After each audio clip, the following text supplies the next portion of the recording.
Subscribe कीजिए ध्येय IAS channel को और बेल आइकन को दबाइए लेटेस्ट वीडियो सबसे पहले देखने के लिए।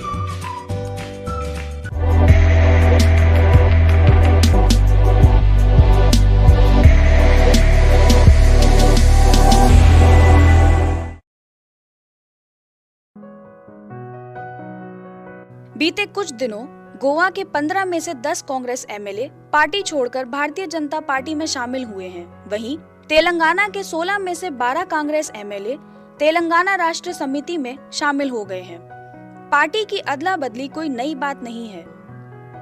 1967 में देश के 16 राज्यों में चुनाव हुए, जिसमें से सिर्फ एक राज्य में कांग्रेस की सरकार बन पाई थी।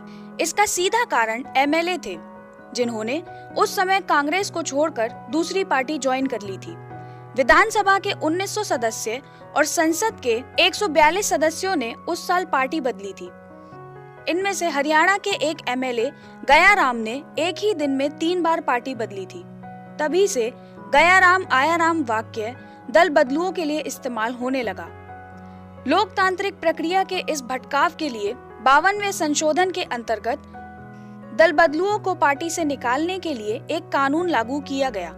ये कानून एंटी डिफेक्शन लॉ या दल बदल कानून के नाम से भी जाना जाता है। इसलिए ध्येय टीवी का आज का ये डीएनएस दल बदल कानून से संबंधित जानकारी प्रकाशित करेगा।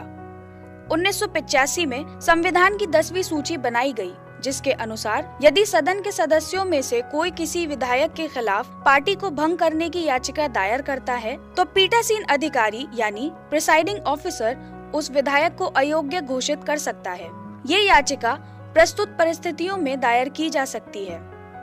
यदि विधायक अपनी स्वेच्छा से पार्टी छोड़ना चाहे, यदि ये विधायक अपने राजनीतिक दल द्वारा दिए निर्देश के विपरीत जाकर दूसरी पार्टी को वोट दे, अगर ये नाम निर्देशित सदस्य अपनी शपथ ग्रहण के 6 महीने बाद किसी अन्य पार्टी में शामिल हो जाए, या फिर कोई निर्दलीय सदस्य चुनाव जीतने के बाद किसी अन्य राजनीतिक दल में शामिल हो जाए।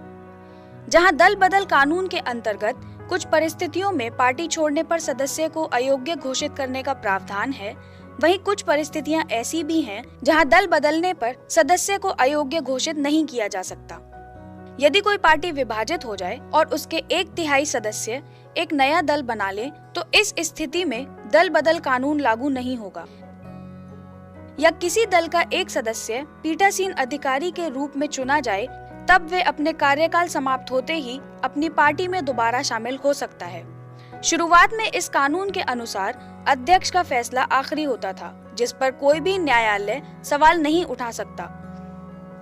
लेकिन कुछ समय बाद उच्च न्यायालय ने इसे असंवैधानिक बताया। ऐसा इसलिए था क्योंकि जब अध्यक्ष फैसला सुनाता है, उस वक्त वे एक अधिकरण की तरह काम करता है। लेकिन ऐसा भी हो सकता है कि उसका ये फैसला प्रतिकूलता या दुर्भावना का परिणाम हो।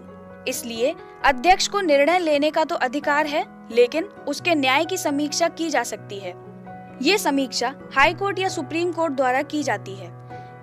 जिस सदस्य पर दल बदलने का आरोप लगाया जाता है, उसे अपने पक्ष में सफाई देने का मौका भी दिया जाता है।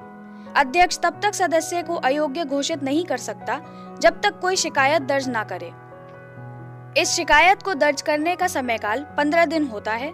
यदि सदस्य के दल बदलने के 15 दिन के अंतराल में ये शिकायत दर्ज ना हो, तो सदस्य को क्षमा का पात्र माना जाता है।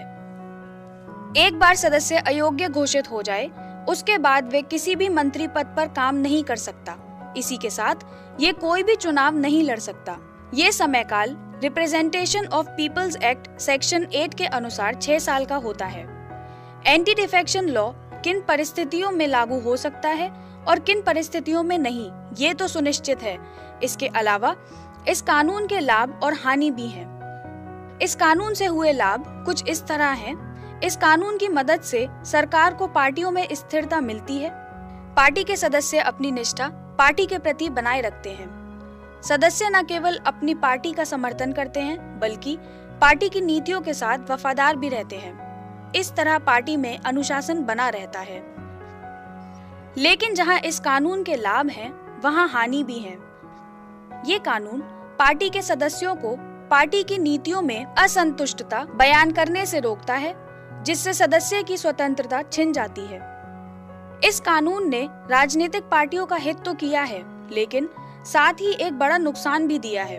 जहां किसी एक सदस्य के दल बदलने पर उसे अयोग्य घोषित किया जाता है, वहीं पार्टी के बड़े समूह को पार्टी छोड़ने पर कोई अयोग्यता नहीं है। इससे बड़े पैमाने पर पार्टियां बर्बाद होती हैं। हाल ही के गोवा और तेलंगाना के उदाहरण से ये सिद्ध भी हुआ है।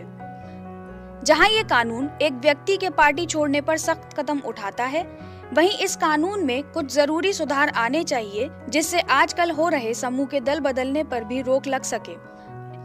इससे दल का राजनीतिक जीवन भी बना रहेगा और लोगों के बीच पार्टी को लेकर विश्वास भी कायम रहेगा।